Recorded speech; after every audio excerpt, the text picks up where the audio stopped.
सुषमा, सुबह सुबह इतना गुस्सा किस लिए? कोई बात हो गई क्या? क्या बताऊं बहन जी, मैं तो दुखी हो गई हूँ। एक मेरा बेटा है, मैंने उससे पहले कहा था कि घर में पढ़ी लिखी बहू लाने की कोई जरूरत नहीं है। अरे मेरा बेटा अच्छी खासी नौकरी करता है, क्या जरूरत थी पढ़ी लिखी बहू लाने की? ये आजकल की पढ़ी लिखी बहू किसी की सुनती भी नहीं है। आपको पता है बहन जी, अब घर में ट्यूशन पढ़ाती है बच्चों को।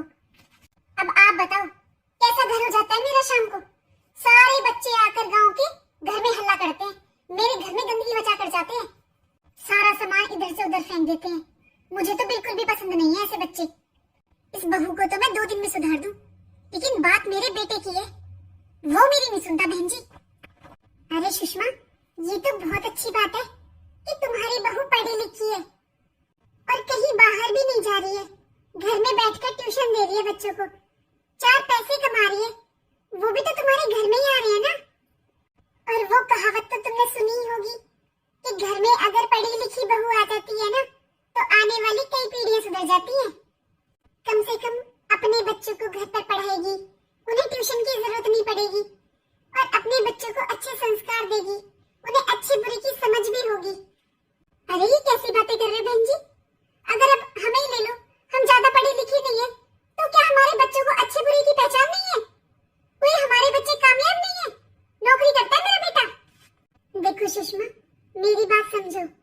अरे हमें तो उम्र के तकाजे के साथ अकल आई है, लेकिन आजकल के बच्चे पढ़ाई लिखाई के साथ साथ हर चीज में आगे होते हैं। मैं तो बहुत खुश हूँ अगर तुम्हारी बहू पढ़ी लिखी है। और तुम्हें पता है सुषमा, मैं तो चाहती हूँ मेरी बहू बहुत पढ़ी लिखी हो और मेरे साथ साथ मेरे बेटे की भी यही सोच है। देखो बहन जी, मैंने तो आपको बता दिया जो सच है। अगर मेरी बात मानो ना तो रहने ही देना, कोई फायदा नहीं है पढ़ी लिखी बहू लाने का। एक तो ये पढ़ी लिखी बहू आते ही सबसे पहले हमारे बेटे को अपने वश में कर लेती है, फिर घर का कोई काम नहीं करती है, सारा काम सास को ही करना पड़ता है। देखो सुषमा, मेरा तो यही मानना है कि हमें खुद को समय के साथ बदलना चाहिए और तुम्हें खुश होना चाहिए कि तुम्हारी बहू पढ़ी लिखी है। बहन जी, मुझे उसके पढ़े लिखे होने से कोई फर्क नहीं पड़ता, लेकिन जब वो मेरे बेटे को पढ़ाती है ना, तो मुझे बहुत गुस्सा आता है। हर टाइम मेरा बेटा बस अपनी बीवी के नाम की माला जपता रहता है। मैंने इतनी बार बोला है कि अपने इन ट्यूशन वाले बच्चों को लेकर छत पर चली जाया कर, वहाँ बैठकर पढ़ा लिया कर, लेकिन नहीं, मेरी बहू से पहले मेरा बेटा बोलता है कि नहीं मम्मी, बाहर बहुत गर्मी है, अब सर्दी है। अभी आपके बेटे की शादी नहीं हुई है बहन जी, इसलिए आपको नहीं पता। अरे जब बेटा अपनी बीवी के गुण गाता है ना, तो कितना बुरा लगता है माँ को। लेकिन अगर मैंने अपने बेटे को अपने वश में नहीं किया ना, तो मेरा नाम भी सुषमा नहीं। संभल कर सुषमा, कहीं ऐसा ना हो अपनी बहू को नीचे गिराने के चक्कर में कहीं तुम्हारा बेटा ही तुमसे दूर ना हो जाए। आई बड़ी मुझे समझाने वाली। जब अपने घर में बहू आएगी ना, तब पता चलेगा। देख ले बेटा, बेटा कहते हैं कि रात को एक झूठी चम्मच भी नहीं छोड़नी चाहिए रसोई में। और यहाँ देख, ढेर लग रहा है बर्तनों का। और लिया पढ़ी लिखी बहू, उसे नहीं है घर से कोई भी मतलब। और एक बात बता बेटा, तू बेरोजगार है क्या? अरे इतनी अच्छी खासी नौकरी लगी हुई है तेरी, इतनी अच्छी तनख्वाह मिलती है, तो क्या जरूरत है बहू को उन बच्चों को ट्यूशन पढ़ाने की? उसे घर के कामों से कोई मतलब नहीं है, बस हमेशा अपने बारे में सोचती है। लेकिन मम्मी, आप क्यों सुबह सुबह बर्तन कर रहे हो? आपकी तबीयत खराब हो जाएगी। तुझे अपनी बीवी की कोई गलती नजर नहीं आती क्या? मैंने जो कहा वो समझ में नहीं आया तुझे? मम्मी, वो थक गई होगी, उसने नहीं किए तो कोई बात नहीं। और वैसे भी आज मेरी छुट्टी है, आप हटो, मैं कर देता हूँ ये साफ। अरे अब तू बर्तन साफ करेगा क्या? और वो महारानी, वो आराम करेगी? मैंने इसीलिए कहा था कि मुझे नहीं चाहिए पढ़ी लिखी बहू, लेकिन नहीं, जब तक तूने मेरी चलने नहीं दी ना, अब तू घर के बर्तन साफ करेगा। इसीलिए बोला है मम्मी मैंने आपसे कि घर में एक मेड रख लो। और मम्मी आप बताओ, शादी से पहले मैं आपकी कितनी बार हेल्प करता था। जब आपकी तबीयत खराब होती थी, मैं हमेशा घर में साफ सफाई बर्तन मैं ही करता था। मम्मी जी, गुड मॉर्निंग मम्मी जी। मम्मी जी आप बैठो, मैं भी ये बर्तन साफ कर देती हूँ और आपके लिए चाय नाश्ता लेकर आती हूँ। मम्मी, ये सब कपड़े आपने धुले हैं? हाँ बेटा, मैंने ही धुले हैं अपने हाथ से। हाथ से? अब क्या करूं, बहू तो सुनती नहीं है। वो तो सारे कपड़े मशीन में धुलती है, इसलिए मैंने धुले हैं सब हाथ से। और अपने काम के लिए क्यों किसी को परेशान करना, इसलिए मैंने तो सोच लिया है अब अपना काम खुद ही कर लिया करूंगी।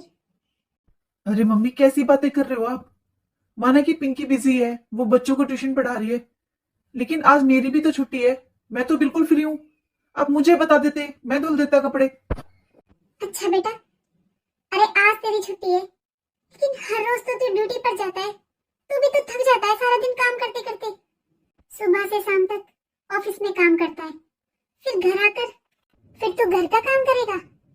देख बेटा, मुझसे तो नहीं देखा जाता ये सब। कभी नहीं सोचा था मेरी किस्मत ऐसी निकलेगी। मैंने तो सोचा था मेरे घर में बहू आएगी, घर के सारे काम करेगी, कम से कम कपड़े धुले मिलेंगे, टाइम पर तो वक्त की रोटी मिलेगी। लेकिन मेरी किस्मत तो देखो। ये क्या पिंकी, तुमने ध्यान नहीं दिया? देखो मम्मी को कितनी चोट लगी है। मम्मी जी, क्या हुआ आपको? मम्मी बाहर सूखे हुए कपड़े लेने गई थी, मम्मी का पैर स्लिप हो गया इसलिए गिर गई। बेटा, पहले तू अपनी बीवी को सर पर पल्लू करना सिखा।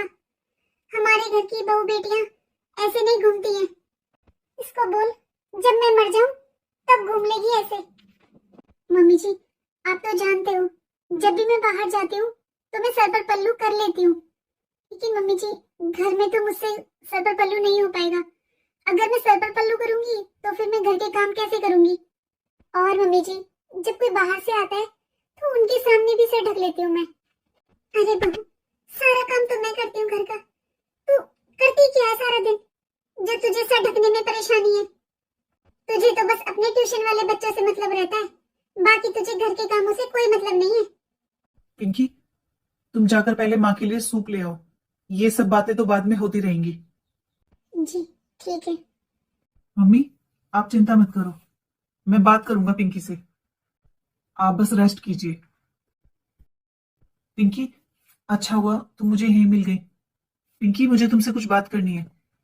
पिंकी, मुझे लगता है तुम्हें ट्यूशन छोड़ देना चाहिए। ट्यूशन छोड़ दूं? पहले आपने कहा ऑफिस छोड़ दो, मैंने ऑफिस छोड़ दिया। फिर आपने कहा ज्यादा मायके जाना अच्छी बात नहीं है, तो मैंने मायके जाना भी छोड़ दिया। आप मुझे बताओ, मैं क्या करूं घर पर बैठकर? मैं घर का सारा काम कर लेती हूँ, उसके बाद ही ट्यूशन का काम करती हूँ। मम्मी जी ने आपसे कहा कि घर का सारा काम वो करते हैं। क्या आपको लगता है मैं घर के कोई काम नहीं करती?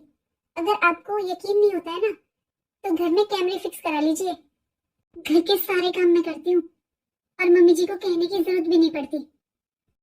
देखिए, मुझे इस बात का जरा भी दुख नहीं है कि मम्मी जी आपसे मेरी शिकायत लगाती हैं, क्योंकि मुझे इन बातों से ज्यादा फर्क नहीं पड़ता। क्योंकि मुझे पता है कि एक माँ को अपना बेटा कितना प्यारा होता है। वो आपसे बहुत प्यार करती है, और जब से आपकी शादी हुई है वो थोड़ा इनसिक्योरिटी फील करती है। देखिए, इतना दिमाग तो मेरा भी चलता है। शायद मम्मी जी को हमेशा बस यही डर लगा रहता है कि आप उनसे दूर ना हो जाएं। पर हो सकता है ये डर उन्हें इसलिए लगता हो क्योंकि आप मेरी किसी भी काम में बुराई नहीं निकालते हो, ना ही मेरे साथ झगड़ा करते हो, और कई बार आप तारीफ भी कर देते हो मेरी। आप मेरी बात मानिए, आप मम्मी जी के सामने मेरी तारीफ करना बंद कर दीजिए और ज्यादा से ज्यादा टाइम मम्मी जी के साथ बिताइए। जब आप ऑफिस से आते हैं तो सबसे पहले उन्हीं के पास जाइए। हो सकता है तब जाकर उनकी इनसिक्योरिटीज दूर हो सके। देखिए, हम सिचुएशन को नहीं बदल सकते, लेकिन सिचुएशन को हैंडल करना तो सीख ही सकते हैं ना। आए दिन हमारी जिंदगी में बहुत सी परेशानियां आती रहती हैं, तो हमें उनसे डील करना सीखना चाहिए, ना कि ना थक हार कर बैठ जाना चाहिए। शायद तुम सही कह रही हो पिंकी। मैं अब मम्मी के साथ ज्यादा टाइम स्पेंड नहीं कर पाता हूँ, लेकिन मम्मी को भी समझना चाहिए कि अब मेरी शादी हो चुकी है, तो मेरी कुछ जिम्मेदारियां तुम्हारे लिए भी बनती हैं। अच्छा ठीक है, ये सूप आप लेकर जाइए मम्मी जी के लिए, उन्हें अच्छा लगेगा। नहीं, मैं शाम को आकर बैठता हूँ मम्मी के पास। ये सूप तुम ही दे दो मम्मी को, मुझे बाहर थोड़ा काम है, मैं अभी आता हूँ। जी ठीक है। मम्मी जी, आप यहाँ क्यों आए? आप रेस्ट कर लेते, मैं आ रही थी आपके पास ही। क्यों? अब मुझे अपने घर की अपनी रसोई में आने के लिए तुझसे पूछना पड़ेगा?